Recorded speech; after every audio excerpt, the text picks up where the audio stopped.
ओम साईराम मंडळी, कसे आहात सगळे? आज मी तुम्हाला मेथीच्या भाजीची रेसिपी बनवून दाखवणार आहे.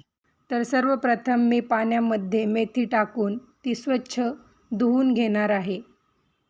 अशा प्रकारे आपण मेथी जर पाण्यामध्ये टाकली आणि ती धुवून घेतली तर सर्व माती खाली राहते. अशा प्रकारे आपण मेथी धुवून घेतली तर सर्व माती खाली पाण्यामध्ये राहते. तुम्ही बघू शकता पाण्यात खाली आपल्याला मातीचे कण दिसत आहेत. चला तर मग आता आपण भाजी बनवूया. भाजी व्यवस्थित धुवून झाली आहे. भाजीसाठी मी लसूण आणि शेंगदाण्याचा कूट घेतला आहे. कढईमध्ये तेल टाकून मोहरी टाकून आता मी लसूणही टाकून घेत आहे. लसूण व्यवस्थित परतला गेला पाहिजे, कारण खरी चव मेथीच्या भाजीला लसणामुळेच येते. तुम्ही बघू शकता मी कशा प्रकारे लसूण परतून घेत आहे. लसूण परतत असताना कायम तो हलवत राहावा लागतो, नाहीतर वरूनच लसूण काळा होतो, आतमध्ये तो तसाच कच्चा राहतो. त्यामुळे आपण अशा प्रकारे माझा लसूण परतून झाला आहे.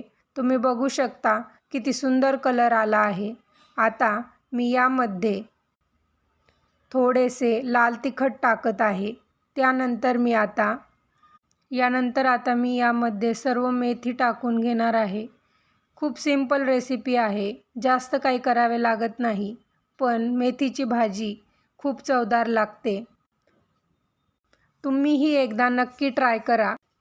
खूप सुंदर भाजी तयार होते. काही लोक यामध्ये मुगाची डाळ किंवा डाळीचे पीठही टाकतात. डाळीचे पीठ टाकल्याने त्याला काही लोक भरडा भाजीही म्हणतात.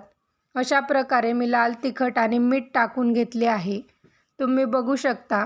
त्यानंतर आता मी व्यवस्थित मिक्स करून घेत आहे.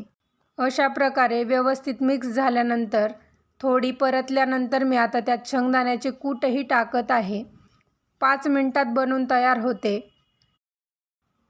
मेथीची भाजी निवडायला जास्त कष्ट लागतात. मेथीची भाजी 5 मिनिटात तयार होते.